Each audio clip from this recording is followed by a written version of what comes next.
প্রতিবারই উজান থেকে নেমে আসা ঢলে ফুলে ফেপে ওঠে নদী, আর পানি নামতে না নামতেই শুরু হয় ভাঙন। প্রতি বর্ষায় একটু একটু করে নদী গর্ভে বিলীন হয় বাপদাদার ভিটেমাটি, শ্মশান।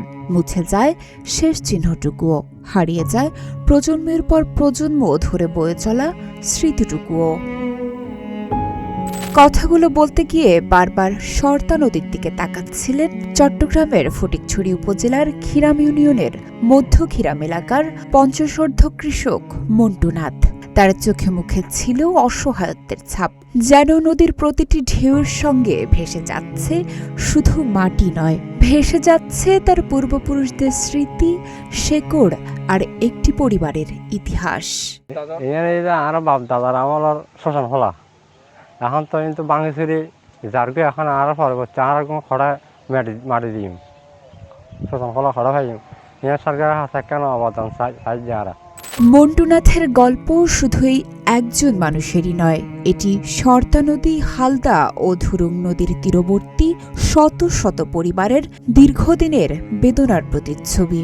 প্রতি বর্ষায়, বিশেষ করে বন্যার পর নদীর নিয়মিত ভাঙনে একের পর এক বিলীন হয় বসতভিটা, কৃষিজমি, গাছপালা, শ্মশান, কবরস্থান ও গ্রামীণ যোগাযোগ ব্যবস্থা। নদীর মধ্যে উল্লেখযোগ্য তিনটা নদীর মধ্যে সরতা নদী একটা নদী। এই যে নদীটা বহিত আছে, এটা আমার 5 নং ওয়ার্ড দিয়ে দীর্ঘ 12 কিলোমিটার আমার ওয়ার্ডে পড়ছে সরতা নদী। তার মধ্যে বড় ছোটো মিলিয়ে 10-12টা ভাঙনের কবলে পড়ছে। তার মধ্যে 3টা উল্লেখযোগ্য। একটা হচ্ছে যে ফটিকছড়ি খাল বলে ওখানে ঢুকতে, ওখানে আমার দীর্ঘ একটা প্রাচীন একটা শ্মশান আছে, হিন্দু সম্প্রদায়ের একটা শ্মশান আছে। এটা খালের ভাঙনে একেবারে বিলীন হয়ে যাচ্ছে। আমি সরকারের কাছে আকুল আবেদন জানাবো, যাতে এই স্পোর্টটা, শ্মশানের স্পোর্টটা, এই 2-1টা স্পোর্ট যেন বেড়িবান্ধের আওতায় নিয়ে আসে। এবারের পাহাড়ি ঢল, অতিবৃষ্টি ও বানের জল আগের দুর্ভোগকে আরও প্রকট করে। হালদা, ধুরুং ও সরতা নদীর 23টি স্থানে বন্যা নিয়ন্ত্রণ বাঁধ ও নদী তীর ভেঙে যায়। এতে কৃষিজমি, গ্রামীণ সড়ক ও বেড়িবাঁধের ব্যাপক ক্ষয়ক্ষতি হয়। ভাঙনের কারণে কয়েক হাজার বসতবাড়ি নতুন করে ঝুঁকির মুখে পড়ে।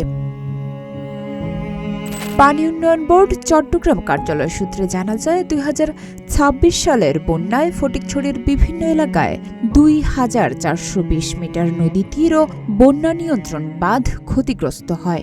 এর মধ্যে হালদা নদীতে 1095 মিটার, ধুরুং নদীতে 1205 মিটার ও সরতা নদীতে 120 মিটার অংশ ক্ষতিগ্রস্ত হয়। ক্ষতিগ্রস্ত এসব স্থান সংস্কারে প্রাথমিকভাবে প্রায় 9,83,00,000 টাকা দরকার বলে জানানো হয়েছে।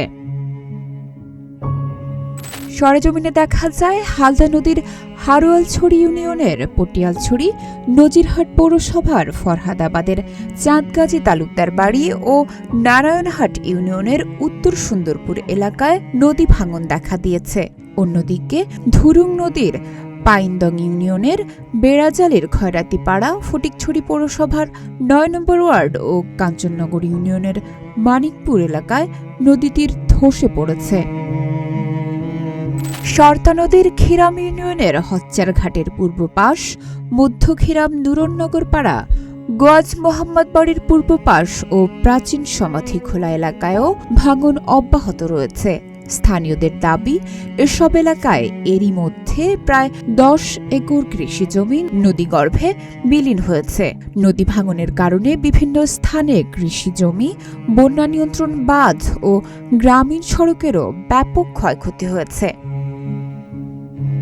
ফরহাদাবাদ এলাকার বাসিন্দারা বলছেন, হালদা নদীর বেড়িবাঁধ ভেঙে পড়েছে। পানি উন্নয়ন বোর্ড অস্থায়ীভাবে মেরামত করলেও প্রতি বছরই একই অবস্থা হয়। বর্ষা এলেই আতঙ্কে থাকতে হয় কখন বাঁধ ভেঙে এলাকা প্লাবিত হবে।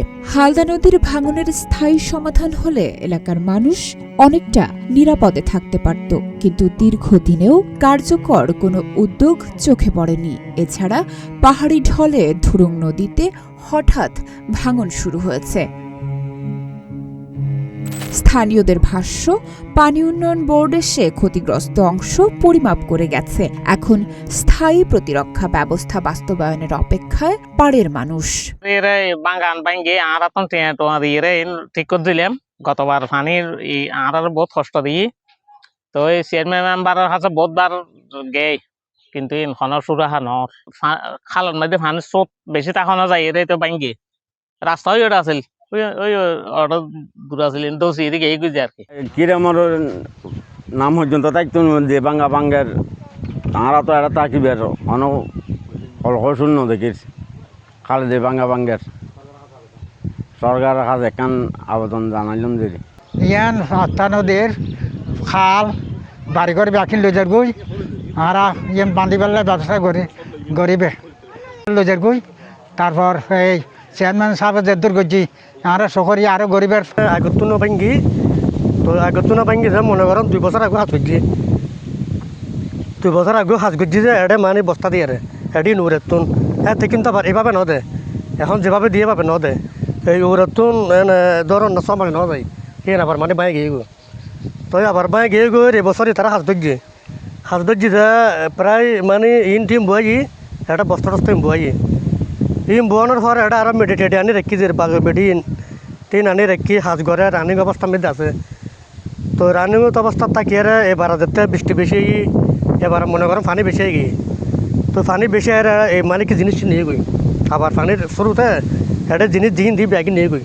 পাউবো চট্টগ্রামের উপবিভাগীয় প্রকৌশলী মোহাম্মদ সোহাগ তালুকদার বলেন, 2026 সালের বন্যায় ফটিকছড়ির হালদা নদী এবং ধুরুং ও সর্তা উপনদীর 23টি স্থানে প্রায় 2420 মিটার বাঁধ ও নদী তীর ক্ষতিগ্রস্ত হয়েছে।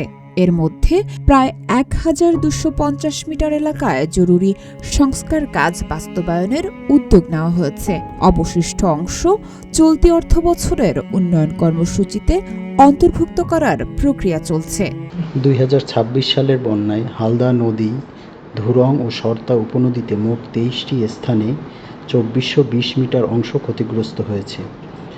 উক্ত ক্ষতিগ্রস্ত অংশসমূহের মধ্যে 1250 মিটার অংশ জরুরি মেরামত খাতের আওতায় কাজ বাস্তবায়নের জন্য ফ্যাক্স বার্তা প্রেরণ করা হয়েছে এবং বাকি অংশসমূহ চলতি অর্থবছরে বাজেট চাহিদায় অন্তর্ভুক্ত করা হবে। বরাদ্দ পাওয়া গেলে কাজসমূহ বাস্তবায়ন করা যাবে।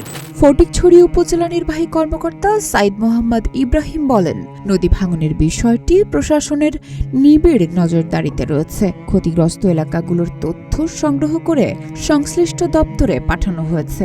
মানুষের জানমাল রক্ষায় পানি উন্নয়ন বোর্ডের সঙ্গে সমন্বয় করে প্রয়োজনীয় ব্যবস্থা নেওয়া হচ্ছে। ফটিকছড়ির মধ্যে দিয়ে প্রবাহিত হালদা নদী, ধুরুং খাল এবং সর্তা খাল তিনটাই বর্ষার সময় বিধ্বংসী হয়ে ওঠে এবং বিভিন্ন জায়গায় পার ভাঙনের খবর আমরা পাই। আমরা ইতিমধ্যে এগুলো পরিদর্শনও করেছি। এইগুলো মূলত আসলে সাধারণ কোনো প্রোটেক্টিভ ওয়ার্ক দ্বারা রক্ষা করা সম্ভব নয়। এখানে দীর্ঘমেয়াদী সমাধান প্রয়োজন। আমরা পানি উন্নয়ন বোর্ডের প্রকৌশলী মহোদয়ের সাথে ইতিমধ্যে কথা বলেছি, তারাও কাজ করছেন। আমরা আশাবাদী এখানে প্রকল্প যদি আমাদের বরাদ্দ দেওয়া হয় তাহলে আমাদের সুচারুভাবে আমরা এই কাজটা দ্রুততম সময়ে সম্পাদন করতে পারব। সংস্কারের আশা ও কার্যক্রম চলতেই থাকে, দৃশ্যমান হয় সাময়িক উপশম। কিন্তু নদী তীরের মানুষের প্রশ্ন একটাই, জরুরি সংস্কার আর সাময়িক প্রতিরোধ আর কতদিন? আইরিন পারভিন, প্রতিদিনের বাংলাদেশ।